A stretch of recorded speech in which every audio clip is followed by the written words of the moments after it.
To refrain mutually from injury, from violence, from exploitation, and put one's will on a par with that of others, this may result in a certain rough sense in good conduct among individuals when the necessary conditions are given, namely, the actual similarity of the individuals in amount of force and degree of worth, and their correlation within one organization.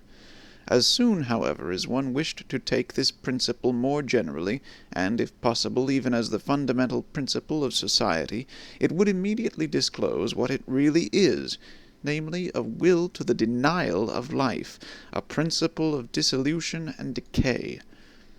Here one must think profoundly to the very basis, and resist all sentimental weakness.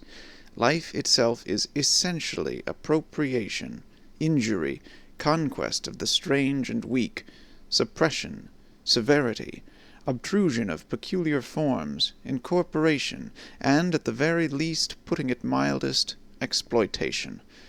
But why should one forever use precisely these words on which for ages a disparaging purpose has been stamped? Even the organization within which, as was previously supposed, the individuals treat each other as equal, it takes place in every healthy aristocracy, must itself, if it be a living and not a dying organization, do all that towards other bodies that the individuals within it refrain from doing to each other.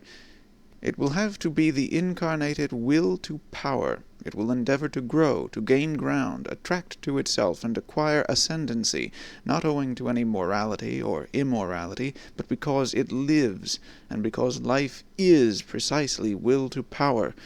On no point, however, is the ordinary consciousness of Europeans more unwilling to be corrected than on this matter. People now rave everywhere, even under the guise of science, about coming conditions of society in which the exploiting character is to be absent. That sounds to my ears as if they promised to invent a mode of life that should refrain from all organic functions.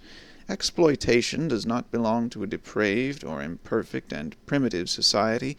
It belongs to the nature of the living being as a primary organic function. It is a consequence of the intrinsic will to power, which is precisely the will to life. Granting that as a theory this is a novelty, as a reality it is the fundamental fact of all history.